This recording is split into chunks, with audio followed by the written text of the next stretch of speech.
تم سلامت رہو 1000 برس، ہر برس کے دن ہو 1000 برس۔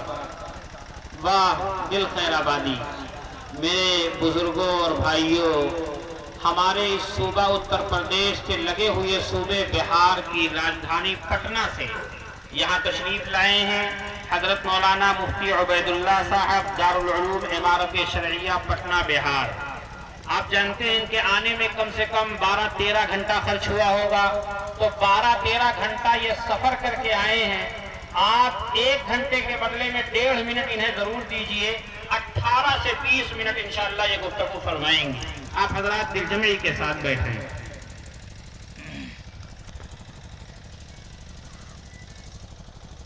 السلام علیکم ورحمۃ اللہ وبرکاتہ۔ درود شریف پڑھیں۔ اللہم صلی علی محمد وعلی آل محمد کما صلیت علی ابراہیم وعلی آل ابراہیم انک حمید مجید۔ اللہم بارک علی محمد وعلی آل محمد کما بارکت علی ابراہیم وعلی آل ابراہیم انک حمید مجید۔ الحمد للہ نحمده ونستعینه ونستغفره ونؤمن به ونتوکل علیہ ونعوذ باللہ من شرور انفسنا ومن سیئات اعمالنا، من يهده الله فلا مضل له ومن يضلله فلا هادي له، ونشهد أن لا إله إلا الله وحده لا شريك له، ونشهد أن سيدنا وسندنا وشفيعنا وحبيبنا ومولانا محمدا عبده ورسوله، أما بعد فأعوذ بالله من الشيطان الرجيم، بسم الله الرحمن الرحيم، وما خلقنا السماء والأرض وما بينهما باطلا ذلك ظن الذين كفروا فويل للذين كفروا من النار۔ محترم علماء کرام، بزرگوں، نوجوان ساتھیوں، سب سے پہلے میں جو تصویر کشی کرنے والے ہمارے کچھ احباب ہیں ان کو میں روکتا ہوں کہ اللہ کے واسطے یہ عمل چھوڑ دیں۔ ریکارڈ کرنے کی اجازت ہے، فقط وقت نہیں، بہت کام کی باتیں، کچھ اہم پیغام آپ کو دینا ہے۔ بزرگوں، ابھی آپ حضرات دل خیر آبادی صاحب سے بہت ہی عمدہ انداز میں محظوظ ہو رہے تھے، اور ہم دل سے دعا کریں دل بھائی کے لیے کہ اللہ ان کی دل کی دنیا کو بدل دے اور اللہ تعالیٰ مکمل متبع سنت بنا دے۔ بھائیوں، بزرگوں، یہ جو اتنا بڑا مجمع اور اسٹیج جو آپ کے سامنے ہے، اس پر کتنی محنتیں خرچ ہوئی ہیں، کبھی آپ تنہائی میں بیٹھ کر سوچئے گا۔ آج اور ابھی اور اس وقت ساری دنیا کے جو حالات ہیں وہ کس پر آیا نہیں ہے، کون نہیں جانتا ہے۔ دوستو، ایک وقت تھا کتابیں تصنیف کی گئیں، ایک وقت آیا کہ جب ان کی شروحات لکھی گئیں، اور اب وقت آ چکا ہے کہ مسلمانوں کا اور انسانوں کا جو سیلاب ہے، انسانوں کی آبادی سے نکال کر ان کے کندھوں میں ہاتھ رکھ کر کے اور ان کے گٹوں کو پکڑ کر کے جمع کیا جائے، اور ان کو اللہ اور اللہ کے رسول صلی اللہ علیہ وسلم کی باتیں بتائی جائیں، پیغامات سنائے جائیں، احکامات بتائے جائیں۔ ہم اور آپ اور ساری کائنات کے انسان ایک مقصود کو لے کر کے، مقصد زندگی کو لے کر کے بھیجے گئے ہیں، فالتو بیکار یوں ہی نہیں بنائے گئے۔ قرآن کریم میں اللہ تعالیٰ نے فرمایا وَمَا خَلَقْنَا السَّمَاءَ وَالْأَرْضَ وَمَا بَيْنَهُمَا بَاطِلًا، کہ ہم نے آسمان کو اور زمین کو، آسمان و زمین کے درمیان کی چیزوں کو باطل، غلط اور فالتو نہیں پیدا کیا، با مقصد بنایا ہے۔ بس ہم اور آپ جتنے بھی کائنات میں رہنے والے انسان ہیں، سبوں کی زندگی کا ایک ہدف ہے، عنوان اور نشان ہے، سبھی با مقصد زندگی گزارنے کے لیے بھیجے گئے ہیں۔ یہ دنیا معرفت گاہ ہے، اللہ کی پہچان اور شناخت کی سب سے بہتر جگہ ہے۔ اگر اس سے بہتر کوئی اور جگہ ہوتی تو کم و بیش 1,24,000 انبیاء علیہم السلام کو اللہ نے وہاں ضرور مبعوث کیا ہوتا، لیکن اسی دنیا میں سب آئے۔ اس کے معنی یہ کہ یہ کوئی چراگاہ نہیں، یہ کوئی تماشا گاہ نہیں، یہ کوئی کھیل گاہ نہیں ہے، بلکہ یہ معرفت گاہ ہے، اللہ کو پہچاننے کی سب سے بہترین جگہ۔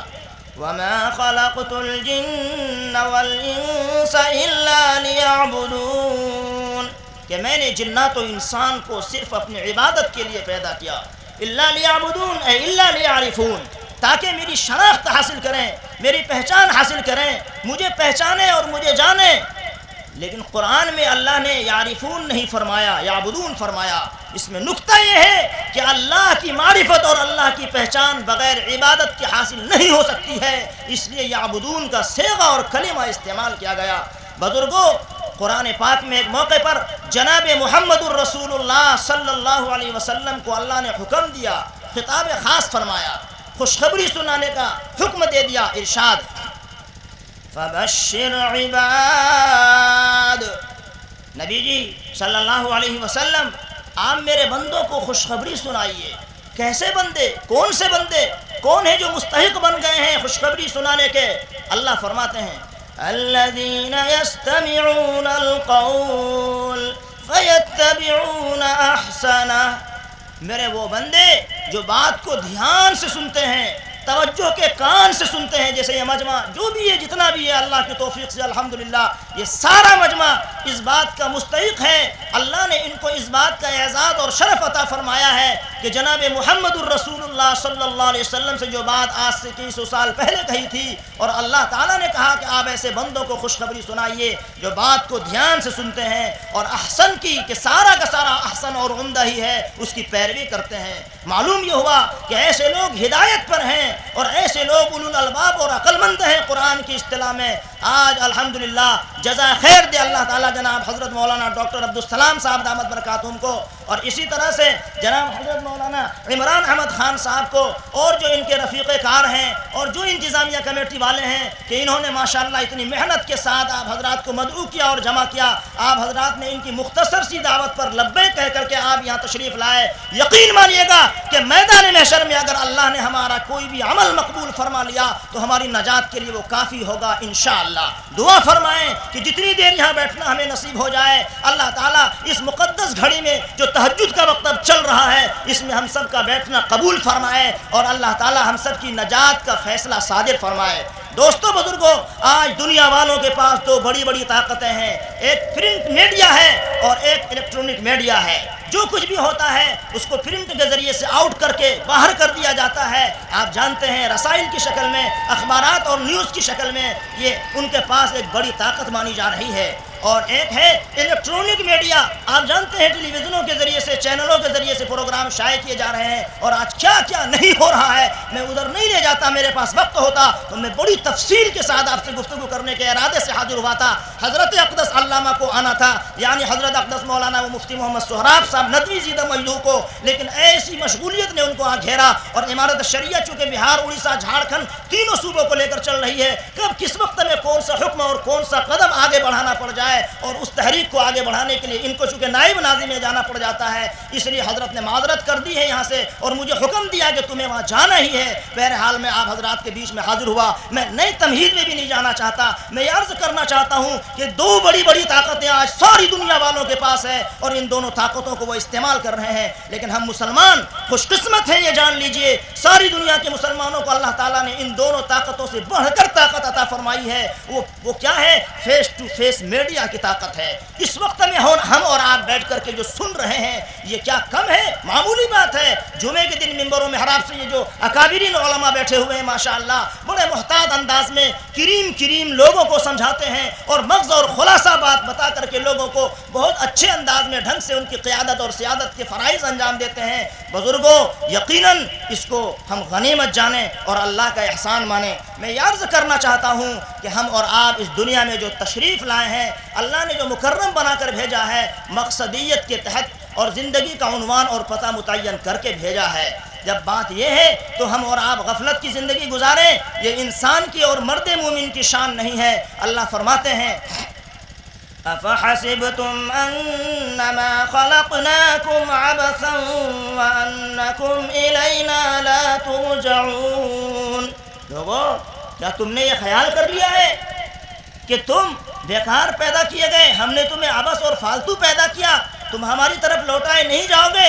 ایسا نہیں ہے، ہرگز ایسا نہیں ہوگا۔ ایک جگہ فرمایا، أَيَحْسَبُ الْإِنسَانُ أَن يُتْرَكَ سُدًى، کیا انسان یہ خیال کرتا ہے کہ اسے یوں ہی فالتو اور ضائع کر کے چھوڑ دیا جائے گا، نہیں، یہ تو کریم ہے، کائنات کا خلاصہ ہے، اسی کو اشرفیت کا مقام اللہ نے عطا فرمایا۔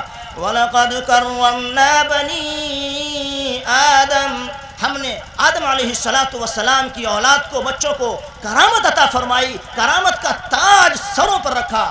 آج کیا ہو رہا ہے؟ ڈسٹرب کیا جا رہا ہے دنیا والوں کو، طرح طرح کے مسائل اور طرح طرح کے حالات پیدا کر کے اور طرح طرح کے لوگوں کو بیچ میں چھوڑ کر کے، کبھی ہم اپنے لوگوں کی شکل میں بعض لوگوں کو دیکھیں گے کہ وہ طرح طرح کی باتیں بنائیں گے، کہیں گے کہ حدیث میں اس کا تذکرہ کہاں ہے، ٹوپی اگر نہ پہنے تو کون سی مشکلات کھڑی ہو گئی۔ لیکن میں آپ کو بتانا چاہتا ہوں کہ یہ بھی ایک طرح کی سازش رچی جا رہی ہے۔ جناب محمد الرسول اللہ صلی اللہ علیہ وسلم کے بارے میں صحیح حدیث میں جو سندن بھی صحیح ہے، درایتاً اور روایتاً بھی جو علماء بیٹھے جانتے ہیں، بہت عمدہ سندوں کے ساتھ مروی ہے، اس میں فرمایا آقا مدنی جناب محمد الرسول اللہ صلی اللہ علیہ وسلم نے فرق ما بیننا و بین المشرکین العمائم علی القلانس، او کما قال علیہ الصلوۃ والسلام، کہ ہمارے اور مشرکوں کے درمیان میں فرق ہے تو وہ یہ ہے کہ ہم ٹوپیوں کے اوپر پگڑیاں باندھتے ہیں۔ رسول اللہ صلی اللہ علیہ وسلم نے ایک طریقہ اپنایا، صحابہ نے اس کو اپنا عمل شامل فرمایا اور یہ طریقہ اور اپنا شیوہ بتایا۔ اس کے صاف معنی یہ ہوئے کہ اس زمانے کے کفار و مشرکین بھی پگڑیاں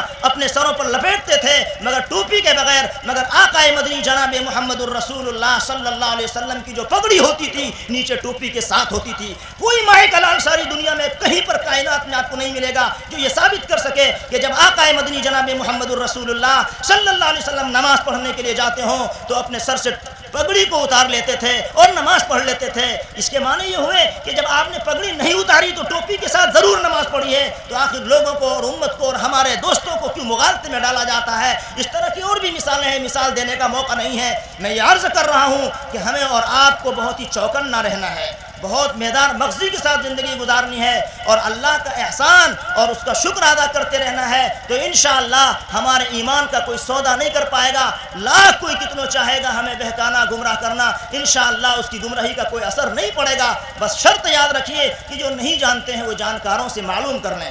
فَاسْأَلُوا أَهْلَ الذِّكْرِ إِن كُنتُمْ لَا تَعْلَمُونَ، لوگو اگر تم نہیں جانتے ہو تو جو جاننے والے ہیں، اللہ نے ہر زمانے میں ایک سے ایک قسم کے بڑے بڑے اکابرین کو پیدا فرمایا، اساتین امت اور ملت کو پیدا فرمایا ہے۔ آپ دنیاوی کاروبار کے معاملے میں جب کوئی مکان بناتے ہیں، دکان بناتے ہیں، انجینئر سے 10 بار ضرورت پڑتی 11 اور 12 بار پوچھتے ہیں کہ آپ دینی مسئلے میں اپنے کسی دوست کو، کسی بڑے عالم اور مفتی اور قاضی کو جو آپ کے علاقے میں اور پوری دنیا میں الحمدللہ پھیلے ہوئے ہیں، دستیاب ہیں، آپ ان سے صلاح نہیں لے سکتے، آپ ان سے مشورہ نہیں کر سکتے ہیں؟ یاد رکھیے یہ دین اسلام سچا اور پکا دین ہے۔ یہ اسلام کہاں آیا، کیسے آیا؟ آپ اگر غور کریں گے کہ کہاں سے اسلام کی شروعات ہوتی ہے، اسلام کا آغاز کہاں سے ہوتا ہے؟ اسلام نازل ہوا ہند میں، حضرت آدم علیہ السلام لنکا میں آئے، اس وقت وہ حصہ ہند کا حصہ تھا اور آج بھی آدم پور وہاں موجود ہے جو لنکا کا علاقہ ہے۔ تو ہند میں اسلام نازل ہوا اس لیے کہ سب سے پہلے آدمی حضرت آدم علیہ السلام کو اللہ نے بحیثیت پیغمبر اور نبی کے بھیجا، ان پر اللہ کی طرف سے وحی آتی تھی، تو اسلام نازل ہوا ہند میں اور یہ کامل ہوا، مکمل ہوا عرب کی سرزمین میں۔ الیوم اکملت لکم دینکم، آج سے قبل کبھی نہیں اے پیغمبر حضرت محمد مصطفیٰ صلی اللہ علیہ وسلم، یہ دین میں نے آپ پر مکمل کر دیا۔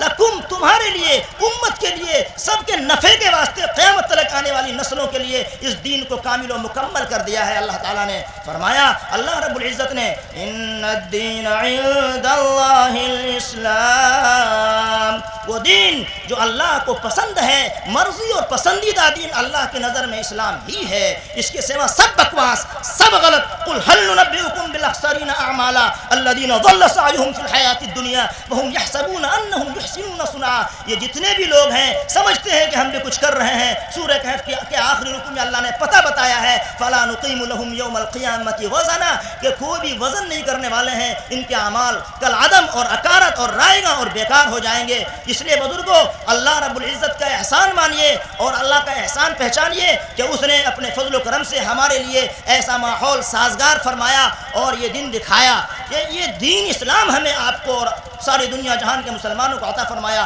جو اللہ کو بڑا پسند ہے۔ ایک موقع پر تو صاف کلیئر کر دیا، واضح کر دیا، وَمَن يَبْتَغِ غَيْرَ الْإِسْلَامِ دِينًا فَلَن يُقْبَلَ مِنْهُ، جو شخص دین اسلام کے سوا کوئی اور دین اور مذہب کو ڈھونڈے گا، تلاش کرے گا، اس کی طرف سے کوئی ایک آدھ عمل بھی قبول نہیں کیا جائے گا۔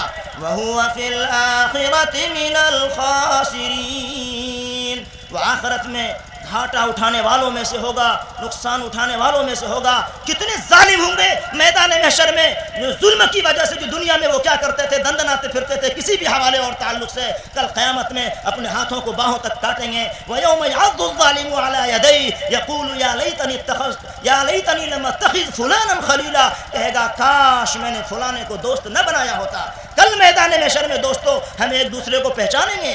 وَيَوْمَ يَحْشُرُهُمْ كَأَن لَّمْ يَلْبَثُوا إِلَّا سَاعَةً مِّنَ النَّهَارِ يَتَعَارَفُونَ بَيْنَهُمْ، خود اللہ کہتے ہیں کہ جب قیامت قائم ہوگی تو پھر اس دن لوگوں کو ایسا لگے گا جیسے صرف دن کی ایک گھڑی ہی دنیا میں رہے، دن عیش کے گھڑیوں میں گزر جاتے ہیں، ایام مصیبت کے کاٹے نہیں کٹتے۔ کل قیامت میں پتہ چلے گا یار اتنی جلدی دنیا کی زندگی ختم ہو گئی۔ یتعارفون بینہم، آپس میں ایک دوسرے کو پہچانیں گے۔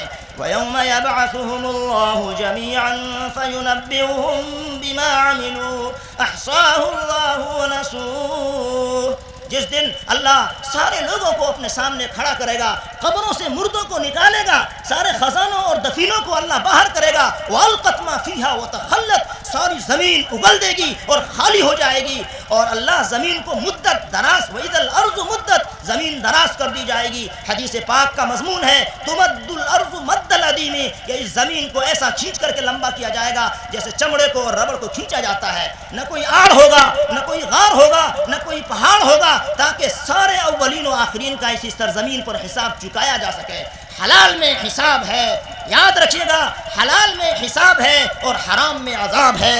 اس لیے دوستو یہ نہ سمجھیے گا کہ بس حلال ہے اس میں کون سا حساب ہوگا، حلال ہی میں تو حساب ہونے والا ہے۔ قدم پھک پھک کر کے رکھیے گا۔ ایک حدیث کا مضمون ہے عبداللہ ابن مسعود رضی اللہ عنہ، جن کے نام پر الحمدللہ یہ مرکز بھی قائم ہوا ہے۔ کیا بات فرمائی ہمارے نبی علیہ الصلوۃ نے کہ جس کو قرآن پڑھنا ہو فَلْيَقْرَأْهُ عَلَى قِرَاءَةِ ابن ام عبد، کہ ابن ام عبد یعنی عبداللہ ابن ام مکتوم رضی اللہ عنہ کے طریقے پر، طرز پر قرآن پڑھا کرے۔ اور جناب محمد الرسول اللہ صلی اللہ علیہ وسلم نے ایک موقع پر خواہش ظاہر کی کہ عبداللہ ذرا مجھے قرآن پڑھ کر تو سنائیے۔ چنانچہ حضرت عبداللہ ابن مسعود رضی اللہ تعالیٰ عنہ نے قرآن پڑھا، اور آقا صلی اللہ علیہ وسلم نے ایک آیت کے پاس جا کر کے سسکیاں مار مار کر کے رونا شروع کر دیا۔ فَكَيْفَ إِذَا جِئْنَا مِنْ كُلِّ أُمَّةٍ بِشَهِيدٍ وَجِئْنَا بِكَ عَلَى هَؤُلَاءِ شَهِيدًا، یہی حضرت عبداللہ ابن مسعود رضی اللہ تعالیٰ عنہ ہے۔ میں ان کے بارے میں ایک بات بتانے کے لیے بولنے لگا، اصل میں انہی سے ایک روایت ہے کہ جس دن مومن انتقال کا وقت آتا، مومن کی ملاقات کا وقت آتا ہے، تو اس وقت میں اللہ تعالیٰ اول پیام اور پیغام جو مومن کے نام بھیجتے ہیں وہ یہ کہ تجھے تیرے رب نے سلام کہا ہے۔ یہ تفسیر حضرت عبداللہ ابن مسعود رضی اللہ عنہ سے منقول ہے۔ تحیتہم یوم یلقونہ سلام، جس دن لوگ اللہ سے ملیں گے یعنی بوقت وفات، جس دن ملاقات ہوگی اللہ کی، ایک تفصیل یہ بھی ہے کہ میدان محشر میں ایک یہ کہ جس وقت وفات ہوگی تو اس دن اللہ تعالیٰ کہتے ہیں سلام سلام سلام۔ کیا کتنے خوش قسمت ہیں ہم لوگ بزرگوں کہ اللہ نے ہمارے لیے ایسی جنت بنائی ہے کہ اس جنت میں بھی اللہ تعالیٰ سلام کہیں گے، سلام قولا من رب الرحیم، سلام کہا جائے گا پروردگار مہربان کی طرف سے۔ آہا کتنے خوش قسمت ہم اللہ کے بندے ہیں۔ ہم میں سے ہر فرد جو یہاں بیٹھا ہوا ہے، جو چلے گئے کسی وجہ سے ضرورت ہوگی سونے کی ضرورت، چلے گئے ہوں گے کوئی بات نہیں، ان کو بھی انشاءاللہ ثواب میں اللہ تعالیٰ شریک فرمائیں گے۔ جو کسی موقع پر بھی آ جاتا ہے اللہ اسے محروم نہیں کرتا ہے۔ جو بیٹھے ہوئے ہیں وہ مزید خوش قسمتی کے قابل ہیں۔ بہرحال وہ آئے ہوئے ہیں، بیٹھے ہوئے حضرات سنیں کہ ہم لوگ بہت ہی خوش قسمت ہیں جو آئے ہیں۔ ہر ایک بندے سے اللہ کو بڑی محبت ہے، پیار ہے۔ میں ایک چھوٹی سی بات کہہ کر کے میں اپنی بات کو مختصر کرنے کی طرف جا رہا ہوں کہ اتنی بڑی آبادی اور کائنات میں انسانوں کی جہاں بھیڑ ہے، اگر یہ جتنے بھی یہاں بیٹھے ہوئے جونپور کے اس گاؤں کے اندر جس کا نام بھڑکڑہاں میں نے سنا، کتنا بہت شروع میں تو ذرا بھاری لگ رہا تھا لیکن بولتے بولتے مجھے میٹھا لگنے لگا۔ بھڑکڑہاں اس گاؤں میں اگر اس گاؤں کے کسی بھی انسان کو اللہ نے نہ پیدا کیا ہوتا دوستو تو بتائیے کہ اللہ کی آبادی میں کمی آتی کیا؟ نہیں آتی کمی دوستو۔ بہت بڑی بھیڑ ہے دنیا میں, جہاں دیکھیے ٹریفک جام ہی جام ہے, لیکن پھر بھی اللہ نے ہمیں اور آپ کو موقع عنایت فرمایا. تو اللہ کو پیار ہے, محبت جبیرہ. جب آپ مسجد میں نماز پڑھنے کے لیے چلے جائیں, مغرب کی نماز کے بعد عشاء کی نماز آپ نے پڑھی, تو اس کے صاف معنی یہ ہے کہ ہماری نماز قبول ہو گئی. جبھی تو اس نے اللہ نے دوبارہ توفیق عطا فرمائی, ورنہ دنیا کا بادشاہ جب ناراض ہوتا ہے گیٹ آؤٹ کر دیتا ہے, اپنے دربار میں گھسنے نہیں دیتا. وہ سلطان السلاطین, وہ احکم الحاکمین, پاک پروردگار رب العالمین جب ایک مرتبہ بلانے کے بعد اپنے دربار میں پھر بلاتا ہے, اس کے صاف معنی یہ ہے کہ وہ ہم سے محبت کرتا ہے, ہم سے اس کو الفت ہے. خود اللہ نے کہا ما یفعل اللہ بعذابکم ان شکرتم وآمنتم, میرے بندو تم کو اللہ عذاب دے کر کیا کرے گا اگر تم شکر گزار ہو جاؤ گے اور ایمان لے آؤ گے. معلوم یہ ہوا کہ اللہ کا مقصود عذاب دینا نہیں ہے, وہ جانچنا چاہتا ہے. الذی خلق الموت والحیات لیبلوکم ایکم احسن عملا. عالی شان ہے وہ ذات جس کے قبضے میں سلطنت ہے, راج ہے, حکومت. آپ لوگ اکتا گئے تو میں یہی آخر دعوانا کہہ دوں, چند منٹ بول سکتا ہوں, اجازت ہے؟ ذرا اس کو مکمل کر لیتا ہوں, کہہ دوں.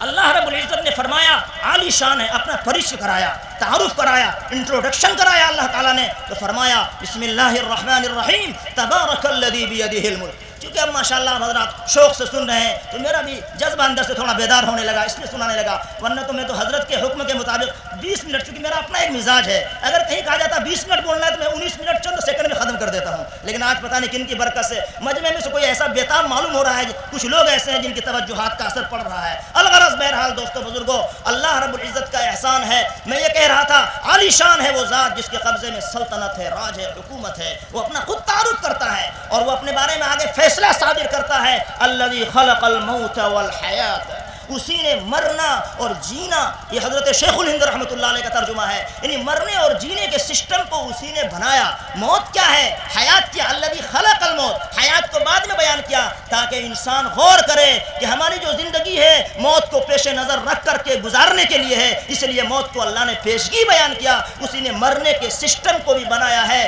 جینے کے نظام کو بھی اسی نے بنایا ہے. اس نے جو چیز بنائی خوب بنائی. الذی احسن کل شیء خلق, جو چیز بنائی خوب بنائی. سن اللہ الذی اتقن کل شیء, یہ اللہ کی بنائی ہوئی ہے, کاریگری ہے. جس نے جو چیز بنائی بڑی مضبوط بنائی, کہیں انگلی رکھنے کی گنجائش نہیں چھوڑی. خود پیغمبر حضرت محمد مصطفیٰ صلی اللہ علیہ وسلم کو فرمایا ما تری فی خلق الرحمن من تفاوت, کہ آقا آپ رحمان کی پیدائش میں کہیں ذرا بھی تفاوت اور خلل نہیں پائیں گے. آپ نظر تو اٹھائیے, بار بار دیکھیے, اور پھر آپ کی نظر پلٹ کر واپس آ جائے گی. یہی وہ صورت ہے جس کے اوپر میں اللہ فرماتے ہیں اس نے موت کو اور زندگی کو پیدا کیا. کیا مقصد ہے موت اور زندگی پیدا کرنے کا؟ مقصدیت کو واضح کیا ہے تاکہ ہم تمہارا امتحان لیں, آزمائیں تم میں سے شاندار عمل کون کرتا ہے. شاندار جملہ بتا رہا ہے کہ اللہ کے یہاں کثرت کو نہیں دیکھا جائے گا, اس کے اندر حسن عمل کو دیکھا جائے گا. اگر کوئی آدمی 20 رکعت 40 رکعتیں خوب پڑھتا ہے, جلدی جلدی دھڑا دھڑ پڑھتا ہے, لیکن کوئی اللہ کا بندہ یا اللہ کی بندی 2-4 رکعت ہی پڑھتا ہے یا پڑھتی ہے,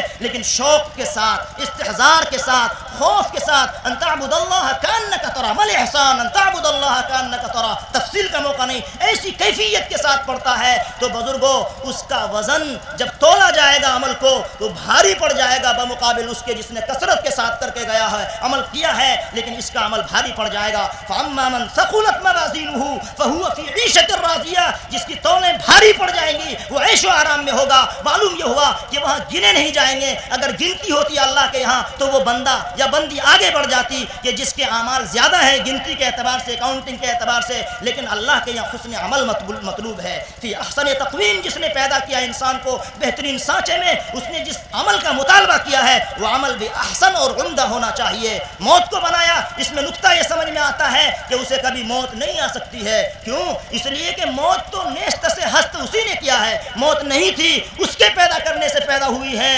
تو جب اللہ نے موت کو وجود عطا فرمایا تو اللہ پہلے سے ہیں, موت بعد میں موجود ہوئی ہے, اس کے موجود کرنے سے موجود ہوئی ہے. بھلا بتائیے اس کو کبھی موت آئے گی؟ نہیں آ سکتی. دوستو بزرگوں, اللہ لا الہ الا هو الحی القیوم, اللہ کے سوا کوئی ہے ہی نہیں عبادت کے لائق. میرے بندے کدھر جا رہے موسیٰ اننی انا اللہ لا الہ الا انا فاعبدنی، کدھر کو چلے؟ میں ہی تو معبود ہوں، میں ہی تو اللہ ہوں۔ اللہ نے کتنی پیاری بولی میں، پیارے بول میں، میٹھے بھرے انداز میں پکارا ہے بندے کو، اللہ لا الہ الا هو الحی القیوم، اس کے سوا کوئی ہے ہی نہیں، وہ ہے کہتے ہیں جو سارے نظام کو سنبھالنے والا ہو، زندہ ہو، جس پر کبھی موت نہ آئے۔ الحی ایسی ہستی کو کہا جاتا ہے جو زندہ ہو اور زندہ رہتے ہوئے سب کو اپنے کنٹرول میں لیے ہوئے ہو، اس لیے دوسری صفت اسپیشل طریقے پر القیوم کی لائی گئی کہ وہ نظام عالم کو سنبھالے ہوئے ہے کا مطلب ہی یہی ہوتا ہے کہ کبھی موت اس پر نہ آئے۔ وتوکل علی الحی الذی لا یموت وسبح بحمدہ، پیغمبر صلی اللہ علیہ وسلم اس ذات پر آپ بھروسہ اور توکل اور اعتماد کیجئے جس پر کبھی موت نہیں آ سکتی ہے۔ لا تاخذہ سنۃ ولا نوم، نہ وہ اونگتا ہے اور نہ وہ سوتا ہے، رات کے 2 بجے 1:30 بجے 3 بجے کون کیا کر رہا ہے سب کچھ کی وہ خبر رکھتا ہے۔ دن کے اجالے میں، رات کی تاریکی میں کون کدھر کو نکلا ہے، کس ارادے سے نکلا ہے، اس کی بھی اسے خبر ہے۔ وَلَقَدْ خَلَقْنَا الْإِنسَانَ وَنَعْلَمُ مَا تُوَسْوِسُ بِهِ نَفْسُهُ وَنَحْنُ أَقْرَبُ إِلَيْهِ مِنْ حَبْلِ الْوَرِيدِ، ہم انسان کی شہرک سے بھی زیادہ قریب ہیں۔ اس کی جیوں میں، دلوں میں جو خیالات اور وساوس آتے ہیں، اللہ کہتے ہیں میرا علم اتنا وسیع ہے، ان اللہ قد احاط بكل شيء علما، ہر چیز کو اس نے گھیر رکھا ہے۔ الا يعلم من خلق وهو اللطيف الخبير، کیا وہی نہ جانے جس نے پیدا کیا، وہ بڑا باخبر ہے، بڑا باریک بھی ہیں۔ اس لیے وقت ہے، ضرورت آ پڑی ہے بزرگوں، ہم اپنے آپ کو بیدار کریں، چوکن نہ کریں۔ جب تک چوکن نہیں ہوں گے تو لوگ ہمیں پیسیں گے، روندیں گے۔ صحابہ کرام رضوان اللہ تعالی علیہم اجمعین چوکن نہ ہو گئے، بیدار ہو گئے، ساری دنیا پر حکمرانی کی اور دنیا کے لیے نمونہ بن کر چلے گئے۔ اگر ادھر مضمون گیا تو طویل ہو جائے گا، میں تو بس اپنے مضمون کو سمیٹ رہا تھا اور سمیٹتے ہوئے اتنی باتیں آ گئیں۔ اللہ کے بارے میں یہ بات آئی کہ وہ قیوم بھی ہے، ان اللہ یمسک السماوات والارض ان تزولا، اللہ نے آسمان کو اور زمین کو تھامے رکھا ہے، کہیں یہ دونوں اپنی جگہ کو چھوڑ نہ جائیں، کہیں ہٹ نہ جائیں۔ اللہ کہتے ہیں وَلَئِن زَالَتَا إِنْ أَمْسَكَهُمَا مِنْ أَحَدٍ مِّن بَعْدِهِ، اگر آسمان اپنی جگہ سے ہٹ گیا، زمین اپنی جگہ کو چھوڑ جائے تو کون ہے جو اللہ کے سوا ان کو تھام سکتا ہے، روک سکتا ہے؟ وَمِنْ آيَاتِهِ أَن تَقُومَ السَّمَاءُ وَالْأَرْضُ، اس کی نشانی ہے بزرگوں، سب کو اللہ کے سامنے جانا ہے۔ اسی لیے الحمد شریف میں پڑھتے ہیں الحمدللہ رب العالمین، ساری تعریفیں اس اللہ کے لیے خاص ہیں جو سارے جہانوں کا پالنے والا ہے، پاک پروردگار ہے، رب العالمین ہے، الرحمن الرحیم جو بڑا مہربان نہایت رحم والا ہے، مالک یوم الدین جو روز جزا کا مالک ہے۔ مالک یوم الدین یہ کیا ہے؟ یہ وہی روز جزا ہے کہ جس کا بالکل برحق ذکر قرآن پاک میں آ گیا ہے، انما توعدون لصادق وان الدین لواقع، روز جزا واقع ہو کر رہے گا۔ اللہ نے خاص انداز میں کہا، میں وہ سنا کر بات ختم کرنے جا رہا ہوں، یا ایھا الناس اتقوا ربکم واخشوا یوما لا یجزی والد عن ولدہ، اے لوگو ڈرو اپنے پروردگار سے، اپنے رب سے، اور اس دن سے جس دن کوئی کسی کے کام نہ آئے گا، نہ باپ بیٹے کے کام آئے گا، کوئی مطالبہ ادا نہیں کرے گا، ولا مولود، اور نہ بیٹا باپ کی طرف سے کوئی مطالبہ ادا کرے گا۔ ایک نیکی کے لیے انسان ترس رہا ہوگا۔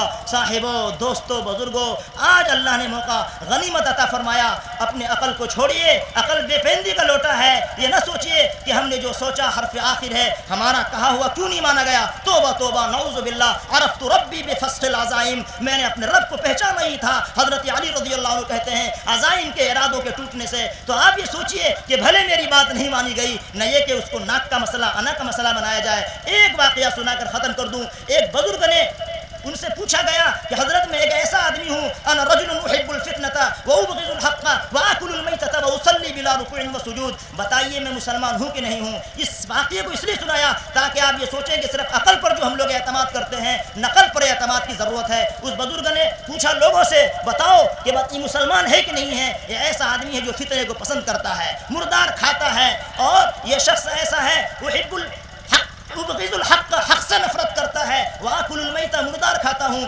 واصلی بلا رکوع وسجود، رکوع سجدے کے بغیر نماز پڑھتا ہے، یہ مسلمان ہے کہ نہیں ہے؟ تو مجمع تو آج کل تھوڑا سا کوئی مسئلہ ہے نا، ہر کوئی مفتی بنتا ہے، انا للہ و انا الیہ راجعون۔ چنانچہ لوگوں نے کہا بھی کہ یہ نکالیے، اسے باہر کیجیے، یہ نالائق ہے جو حق سے نفرت کرتا ہے۔ کہا نہیں، خبردار، نالائق نہیں، پہنچا ہوا انسان ہے۔ حق کا مطلب ہے برحق موت، موت، موت۔ وَاعْبُدْ رَبَّكَ حَتَّى يَأْتِيَكَ یأتیک الیقین، یقینی چیز تو موت ہے. سب چیز میں اختلاف ہوا، اللہ میں، رسول اللہ میں صلی اللہ علیہ وسلم، مگر اختلاف نہیں ہوا تو موت میں نہیں ہوا. تو موت سے یہ ڈر رہا ہے، اور جو موت کی تیاری کرے اس کو تو کئیس اور دانا عقل مند قرار دیا ہے حدیث شریف میں. اس لیے یہ اللہ کا مقرب بندہ ہے، اور یہ کہتا ہے کہ میں فتنے کو پسند کرتا ہوں. فتنے کا مطلب وہ نہیں جو تم سمجھتے ہو، بلکہ مال اور اولاد مراد ہے. قرآن میں ہے وَاعْلَمُوا أَنَّمَا أَمْوَالُكُمْ وَأَوْلَادُكُمْ فِتْنَةٌ. لوگو مال اور اولاد آزمائش کی چیز ہیں.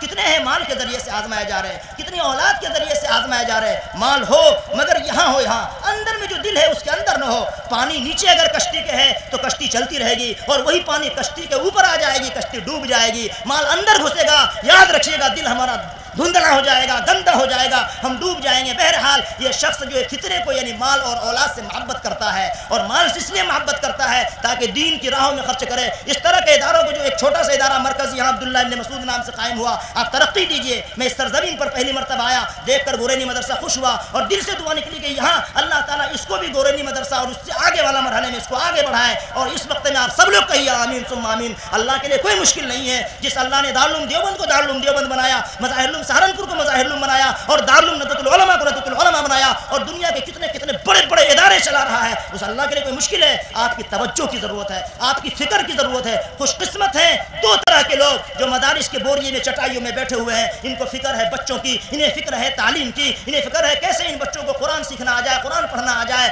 آج لوگوں کو اپنی فکر ہے، کوئی بھی ہو ہر کوئی اپنی فکر کرتا، مگر یہ ماشاءاللہ ایک مہینے کی تنخواہ بھی نہ ملے تب بھی فکر کرتے ہیں کہ نہیں بچے پڑھیں، مدرسہ کسی طرح سے چلتا رہے، مکتب کسی طرح سے چلتا رہے، چاہے چندہ کرنا پڑے، آپ کے گھر میں 2 بار 3 بار 4 بار جانا پڑے. آج کوئی ہے جو اتنی فکر کر سکتا ہے؟ حالانکہ ایسی صلاحیتوں کے مالک ہے، قسم کھا کر کہہ سکتے ہیں کہ باہر جگہوں میں فورن میں جا کر کے 30,000 40,000 50,000 سیلری کما سکتے ہیں، مگر 5,000 6,000 میں اللہ کے در پر پڑے ہیں. کہ اللہ قبول نہیں کرے گا؟ ان کی محنتوں کو خدا پاک کی قسم قبول کرے گا، اور انہی محنتوں کی برکت سے انشاءاللہ عالم ہند میں ساری کائنات میں اللہ تعالیٰ کی انقلاب برپا کرے گا. وآخر دعوانا ان الحمد للہ رب العالمین.